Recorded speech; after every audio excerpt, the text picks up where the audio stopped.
Welcome back to Nationwide. Well, I couldn't come to Lough Gur and not spend some time on the water.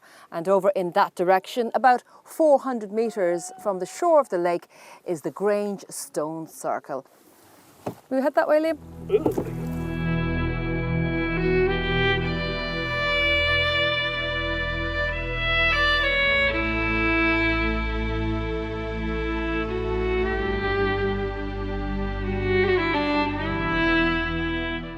Well, I've come to the prehistoric Grange Stone Circle, which is located about 400 metres from the lakeshore.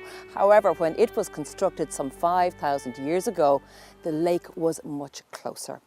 Frank, can you tell me why this area has been designated a place of outstanding archaeological importance? If you took a helicopter view of the lake and drew a circle 2 kilometres wide, within that area, you have almost 50 recorded monuments, and they make up Neolithic houses, which are incredibly rare, about 5,000 years old, standing stones from the Bronze Age, a wedge tomb from the Bronze Age, and stone circles.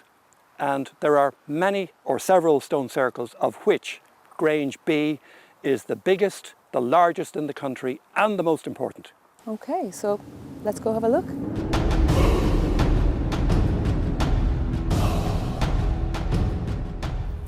So walking in towards the entrance, this is the formal processional route that in prehistory the original users would have taken into the circle.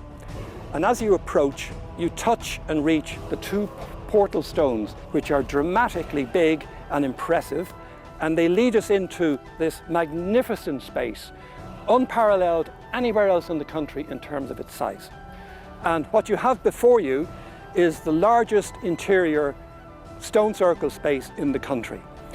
And from a radius of about 25 metres from the centre point, it describes almost 2 hectares of a space. And what we're doing here is standing in a raised platform. And the incredible archaeological excavations that occurred in the past show us that this is an artificially raised surface compared to the topography outside by about half a metre. And I calculated this morning, nearly 3,000 tonnes of gravelly clay were brought in here by hand in the Neolithic 5,000 years ago to create this almost perfectly level circular space. And Frank, tell me about this stone, maybe a boulder, but it's clearly the biggest stone in the entire circle. What's its significance? It's not for want of argument that they call it a megalith, a big stone. And when you look at it from this distance, you can see that it is in scale, dominates everything else in the circle. And if I move up to it, Anne, and I just do this for scale, you get the idea of how large it is. And you have 25 tonnes of volcanic breccia. It's a fine-grained stone. That, in new money, is 16 modern cars in terms of dead weight. And Frank, what does it actually mean? Well, first of all, think of the labour to get it here. It's known to have come from Grange Hill, which is about a mile or 1,500 metres to the north. Think of the effort required to move such a stone over a mile down to here. And I have no doubt that in ritual terms it would have been revered because of its sheer bulk. Frank, here we are right in the centre of the stone circle, and what was the purpose of this space 5,000 years ago? When I look at this circular space, the first point I come to of importance is the centre point.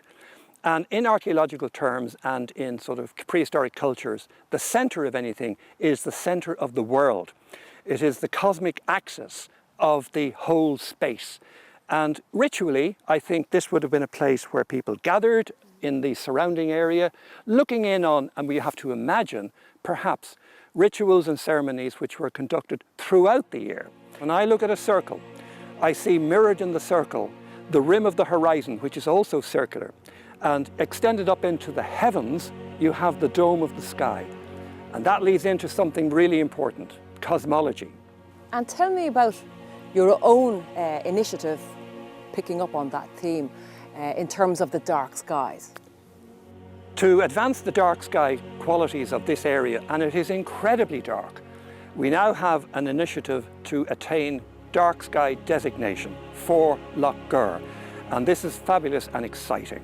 One of the projects I developed for the Lough Gur Development Board was a digital model of the circle inserted into a planetarium software package, and that allows me to situate myself in prehistory at the time the circle was built, earlier than 2500 BC.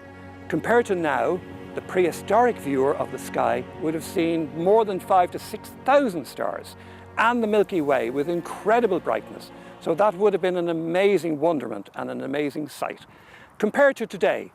But although Lough Gur is very dark, and the application for dark sky designation hopefully will keep it dark.